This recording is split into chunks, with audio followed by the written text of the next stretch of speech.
nooleen si falamutti hin jirtu. Ilmaan noolee tokko si falamutti hin jiran. Lamata garagalchi. Uummanni alaa guutuun si falamaan jiru. Magaalaa Dirree Dhawaa. Waliin qubattan ammoo nama qubatu atuu ni beeytaa atuu waliin jirtan. Amma haasawaaf hin jaa. Tokko si falamaan jiru. Ifi biyyita Soomaaleeti jettee ifiif ati ilmi gurguraa Soomaaleen fakkaattu afaan Soomaaleen beeytu garam siin jetti. Aboo Sheek Bakrii Sabaroo ilmi warri Usmaan Odaa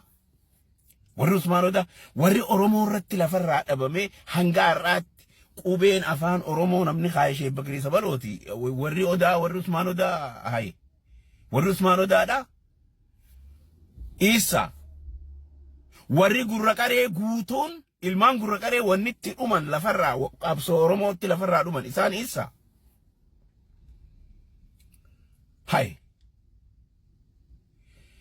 Joollee warra Alishoo Umar wannitti isaan lafarraa dhuman qabsoo Oromooti. Isaan isa. Mee yaadadhaa. Gootummaa taafteen qabne Rabbii isinii kan. Barmoota ilmaan keessan barsiifattanii jirtan. Arra dachii teessan Jabuutii irraa Hargeysa irraa Muqaadishoo irraa fuutanii hogguutti galchitan nu takkaa Oromoon Ogaadinii waliin lolle. Takkaa Ogaadinii waliin lolle. Takkaa gosa Soomaaleetii waliin lolle. Ganaafillee wal loluun teenyu ammaas. Kabajaa waliin qabna obboleeyyan keenya. Hay. Aboo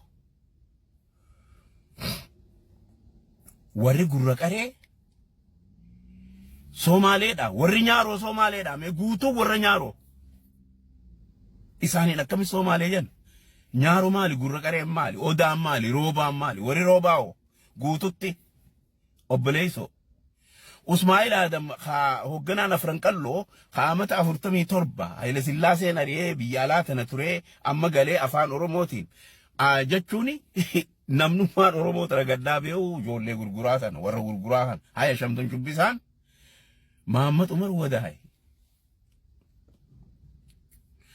warri Wadaay Soomaaleedha kunooni jira namni afaan Oromootiin tokkoffaa je'ee sirba shantam shubbisaa jechuun namummaan moromsiisu.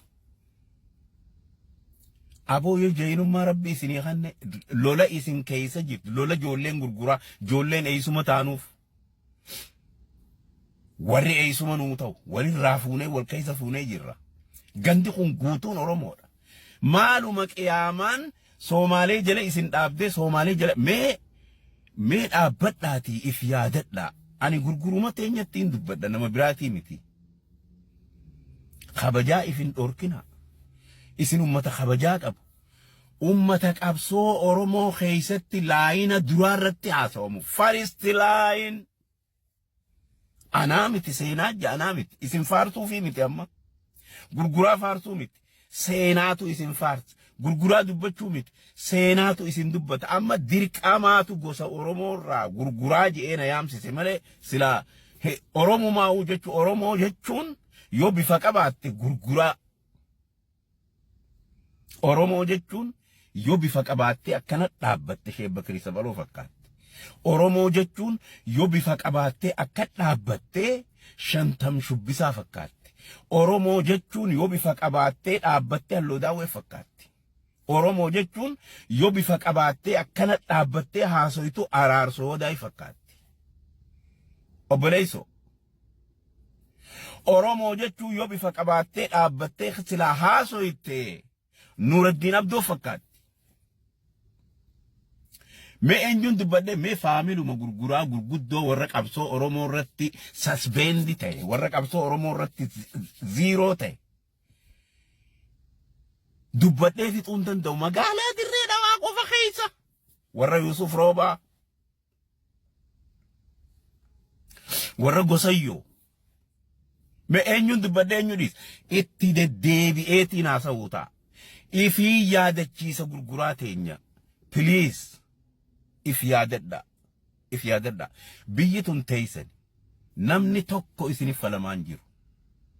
Ijoolleen afran qalloo. Isin. Ijoollee afran qallooti. Isin ijoollee afran qallooti. afran qalloo namni jaare isin oromoo hu namni ol baasa isin biyyattii tanarratti akkam jennee dubbanname jolle shantan shubbisa mee shantan shubbisuma kana dhaqaa odeeffadha adeera keenya kana amata dhibbaa fi diddam way jiraa jechuu ammallee umrii rabbi haa kennuufi waan hedduu himuuta biyyatee isan tana Soomaaleetti hin galchina isa isintu lafarraa gabaabsee isa umrii isintu gabaabsaa ture itti deddeebi'eetii waraabuutaa itti deddeebi'ee